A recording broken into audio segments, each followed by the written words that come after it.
we're ready to go. Thank you, everybody, for being patient. Let me let this other gentleman set up, and then we'll get started.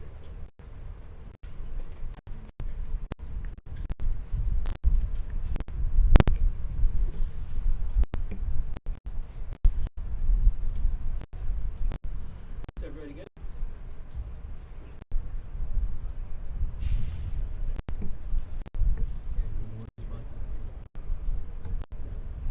Good morning. Thanks for joining us this morning. My name is Jonathan Franks. I am the spokesperson for the Bring Our Families Home campaign. And welcome to Freedom Alley. Many of you have been here with us before. As you can see, the mural has deteriorated significantly.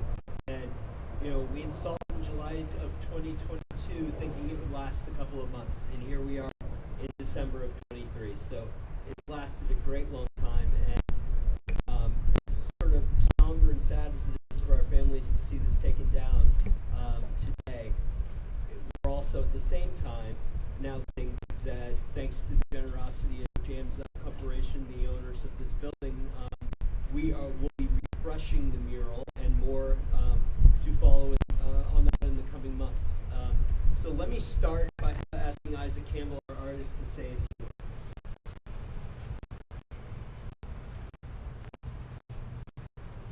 Good morning, everyone. Thank you for joining us here. Every time I come back here, it's different. And I've gotten to meet so many of the families. I've gotten to meet people who are on this wall. And there's so many things to say about the mural and what it's done, and what it means to people. But today's a special day because you get to witness the end life cycle of this piece. This is it. This is the end of the story. We're going to take it down, and there's certainly a sense of hope here. In that, even though the mural is coming down, there's hope in the situation for these families that this horror will end. But at the same time, it's also incredibly sad, right? That so many of the families on the wall have come home, but there are so many still that the time is up, right? We put this up hoping that everybody would be home by the time we had to take it down, and they're not. And I think that says a lot. I hope that it says a lot to President Biden and the administration that time is up for this. I all wished, I think, that he would have come to see it, and it's sad that he'll never get to witness it, and kind of what this meant for those families. So I hope that when we come back in May, we don't have to put anybody that was on this wall up again, right? And the Biden administration has the power to make that happen. I don't want to put Luke, I don't want to put Aaron, I don't want to put Kai, I don't want to put anybody else back on this wall. We put it first. So I'm hopeful that things can change by May. But today is a solemn day for me. But it's also joyful to see these families and be back here where we can see the power of art and what happens when art can help give voice to the voiceless and make an impact. So thank you all for coming, and I'm going to hand it back to the families to share a little bit. Thank you, Isaac. I think what we'll do is go down the list here of families that are with us today. We have a lot of families in town this week. As many of you know, we're going to take an action in front of the White House tomorrow. And we encourage you to join us for that. It'll be our boldest action to date. But let me stop talking and introduce Ida Dagger, who is the sister-in-law of Zach Shaheen, and who is our second longest serving hostage of this line currently in front of you. Zach Shaheen has been in Dubai jail for the last 16 years, almost 6,000 days for a financial crime. The microphone's really, those three are up close, really close. Hello? Yes? Okay. So, Zach Shaheen is my brother-in-law, married to my sister, and he was arrested arrested in March 2008. He's been there ever since for a financial crime, and he's there for life. We tried over the years to bring him, but lately in the last year we're even more aggressive on trying because he's seriously ill, physically and mentally. Physically, he was in the hospital for the 4 months, almost 4 months earlier this year.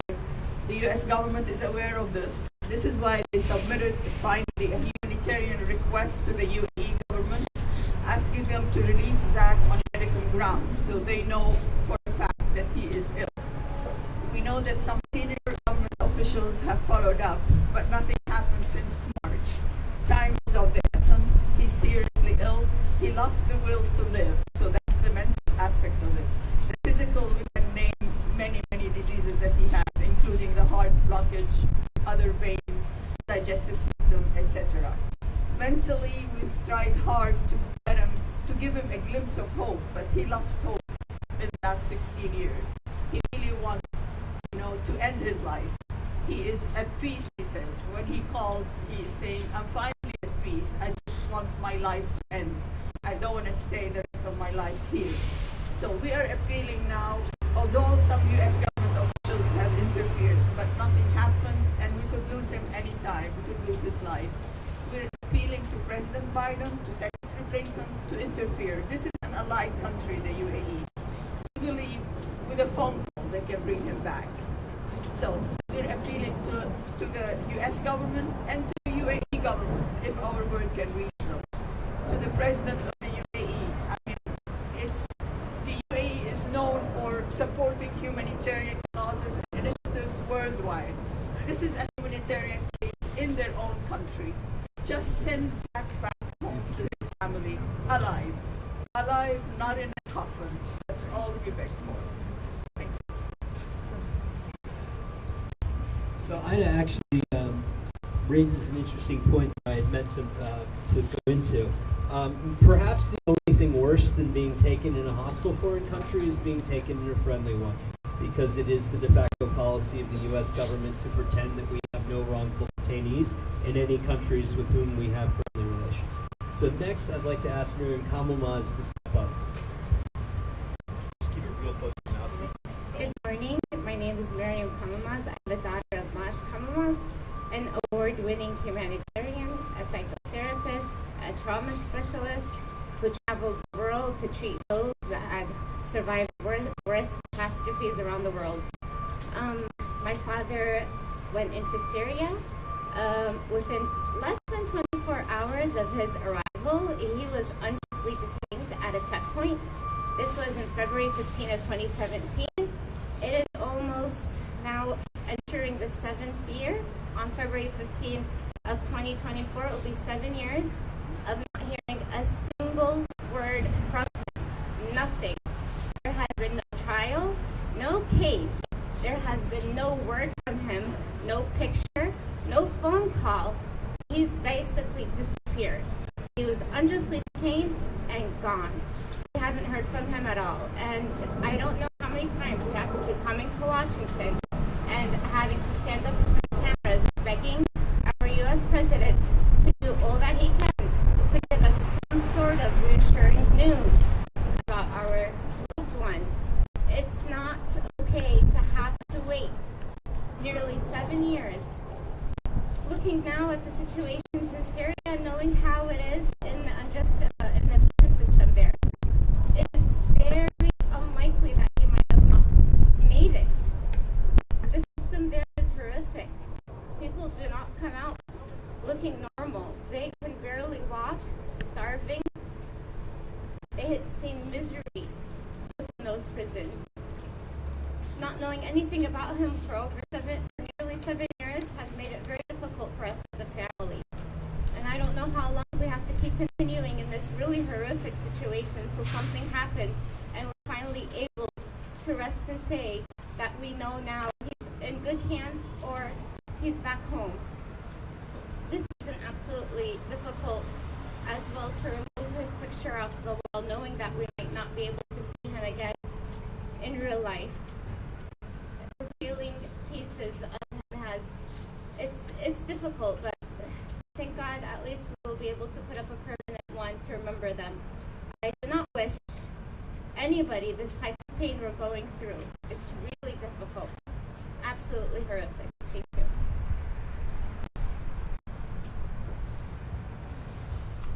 And like Miriam said, Dr. Kamamas is actually in enforced disappearance status, right? They have disappeared him. So if anybody does know anything about it, for those of you, you can call the FBI. Next, I'd like to ask Kay Denman to come up. Her son Luke Denman has been held in Venezuela far too long. He's not been designated. It's time for the U.S. government to get off its laurels and designate.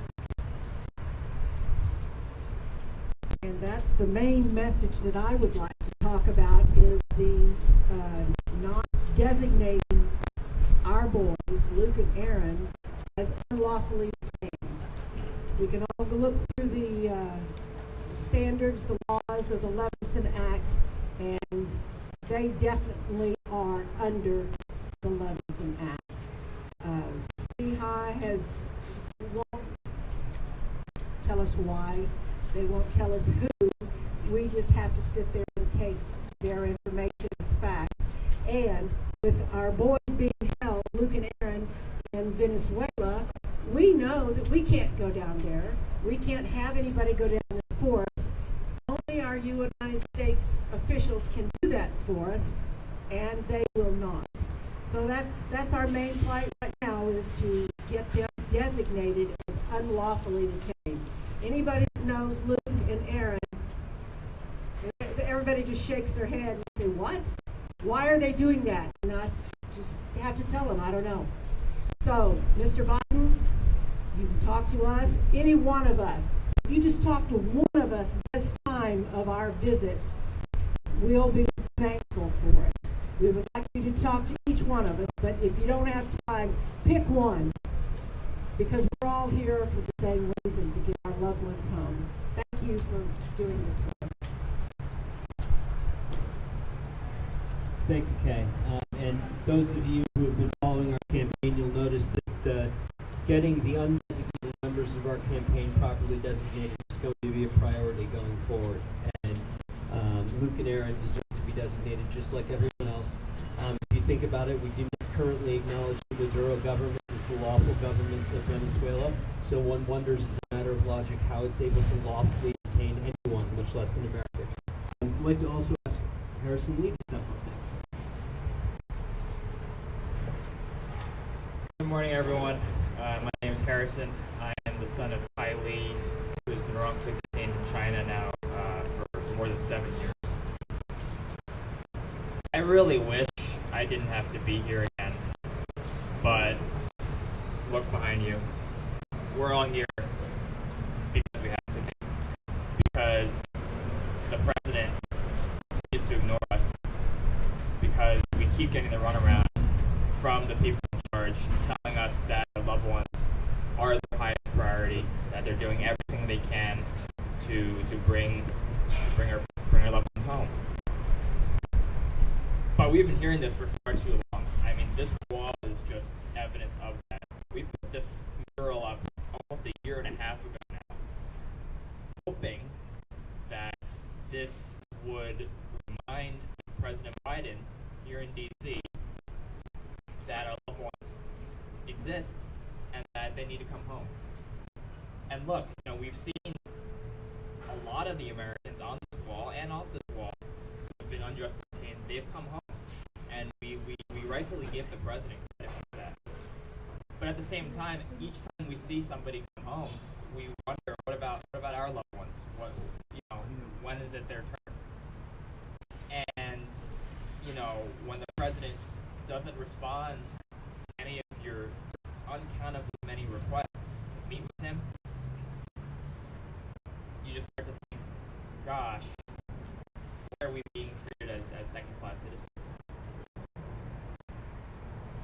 That's not an answer that anyone has, and there are even some who go as far as to defend things by saying, okay, well, look, some Americans have come home without meeting with the president, right? So why does he need to meet with you? But that's not the point, right? Because perhaps if they had met with the president, they would have come home way sooner. Because the fact of the matter is, we know know as families dealing with this every single day, on top of our lives, on top of with the emotional, the physical burdens of our loved one's absence, we know that we are up against a massive bureaucracy in the U.S. government. And as individual families, it is all too easy for them to just ignore us, to silence us.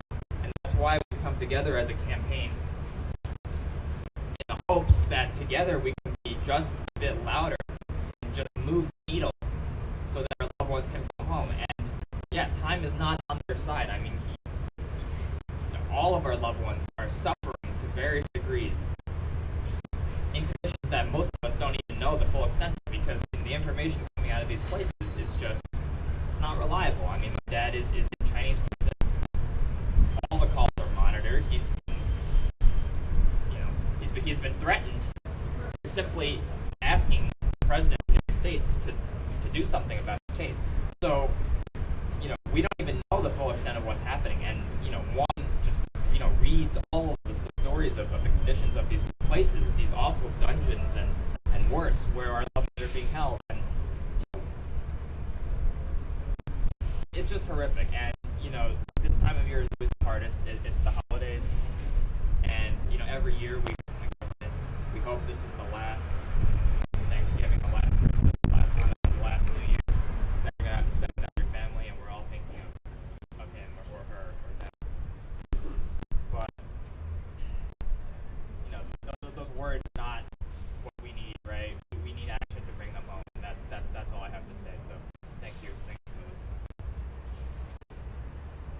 Thanks, Harrison. And now I'd like to see call up Alice Lynn, whose father, David Lynn, has the unfortunate distinction of being the longest-serving hostage in our coalition.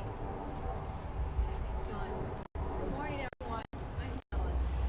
My father is David. My father is David Lynn. He's been wrongfully detained in China for over 17 years now. And he sadly has the distinction of being the longest wrongfully held. This time of the year is always very tough for him. He's missed 17 Thanksgivings. He's about to miss a 17th Christmas. My son is here. My 7-year-old son is here.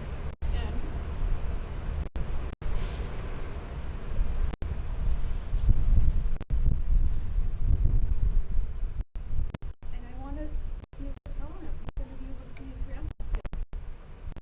Every year at Christmas, we have an empty seat. And I hope this is the last year that we have an empty seat. President Biden, please help bring our loved ones home. Thank you, Alice. And next, I would like to invite up members of the Bring Haven Home Coalition.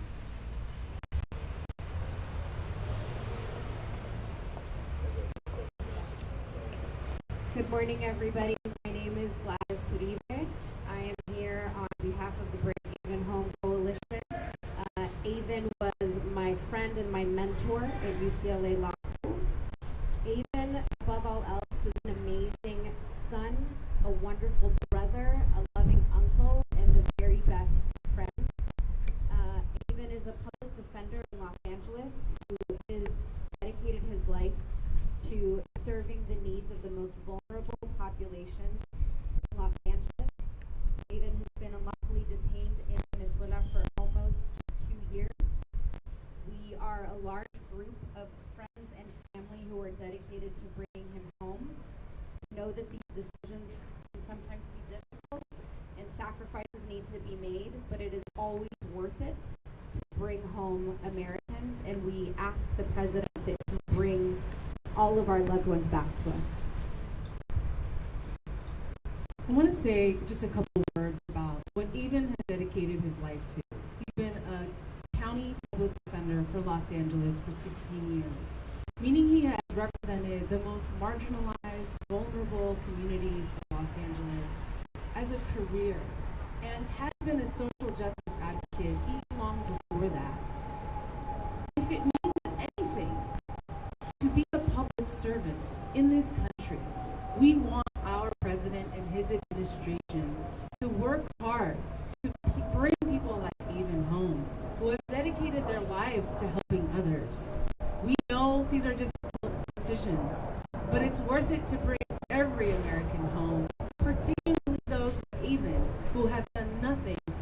serve the people around them.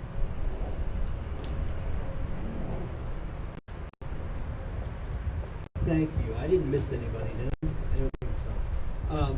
So just closing, after we get done, those of you who can stay and want to get a couple quick shots with the mural being power washed, that's available. We will be in front of the White House tomorrow. We're going to do that about 90 minutes before their press conference, and there'll be a notice sent out later today. So we ask you all to join us, and certainly hope that, given that Gaza protesters were allowed to dump spray paint on the building, that we will be allowed to conduct our peaceful demonstration tomorrow. So thank you all for coming out.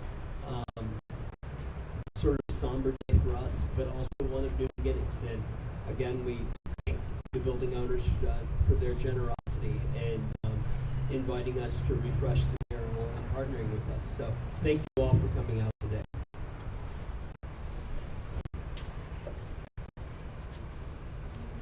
Okay. Let's do the power wash so that they can get shots and get out of here. If anybody wants a jacket, I brought this for you. So you can wear that. You want to talk to me? Oh, let me get out of the way.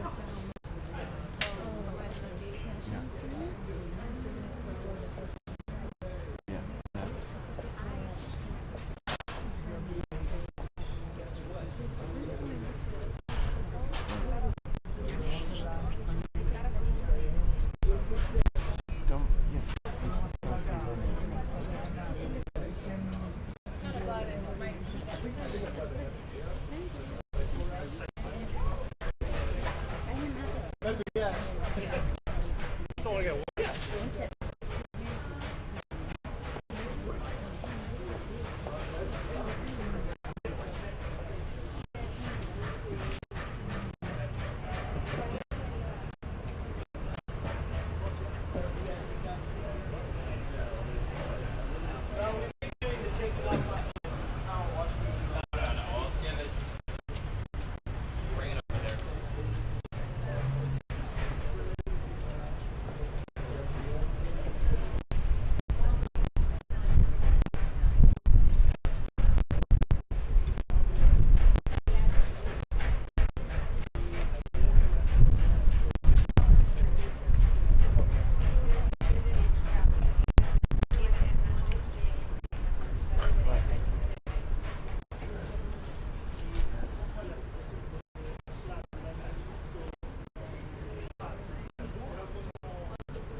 Dallas.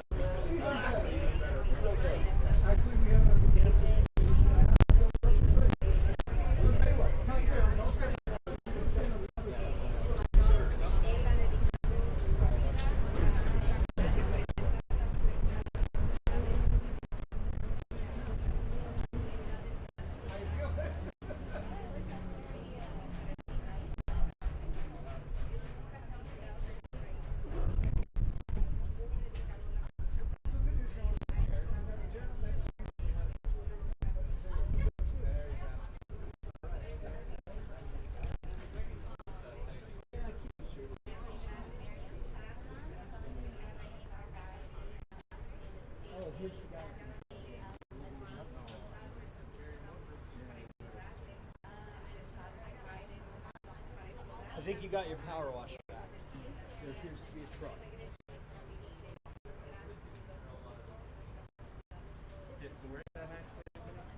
It's going to happen right by the ladder, I think. So you have their number, The guy just came, didn't he? Is that the truck right there? The truck is there. No, I don't have their number. you don't have their number. No.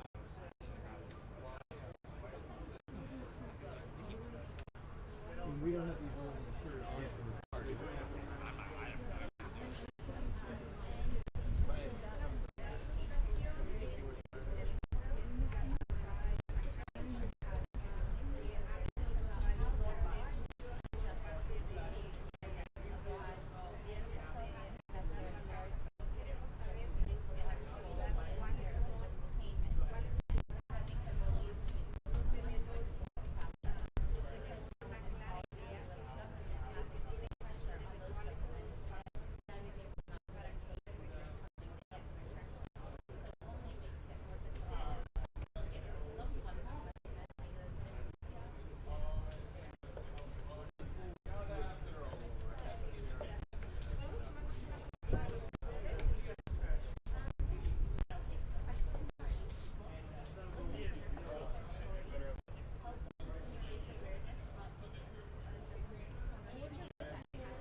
like your father. Yeah. Yes, exactly. No. Okay, so why did your father's story inspire you to come? What about your father's story inspired you to come? My dad was a master in China for 60 years, and he has been forgotten for far too long until here today.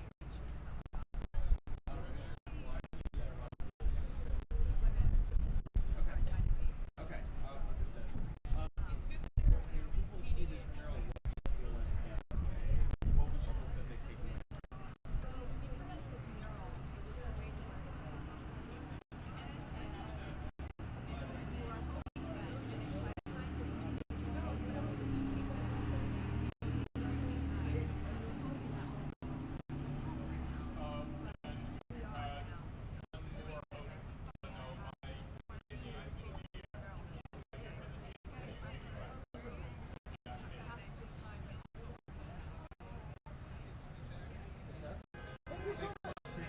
Great job. Pleasure. Good luck. Stay warm. Yeah.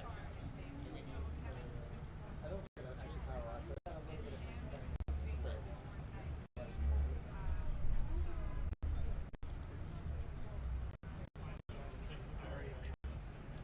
Oh no.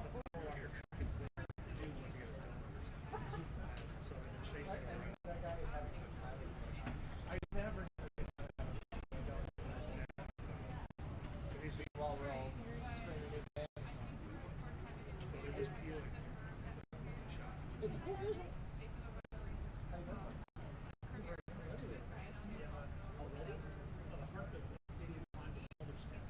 Shut up. Shut up.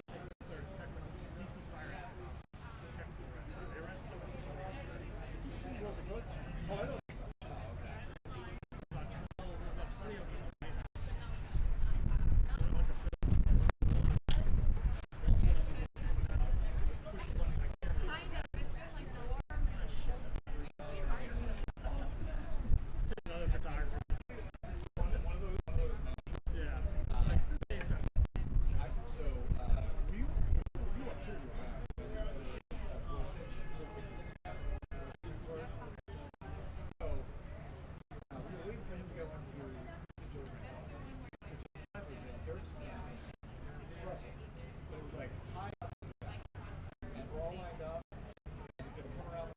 Of course, it's a gigantic building in the hall.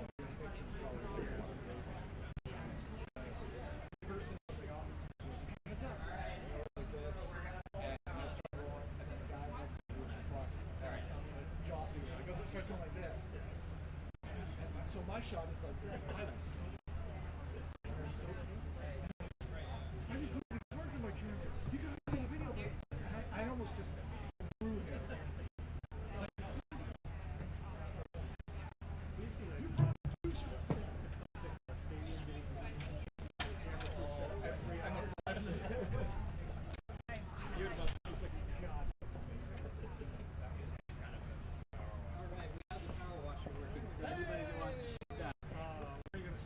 We're going to start down there. Just give us 1 second for John. Look cool from the outside though, looking like a cool misty.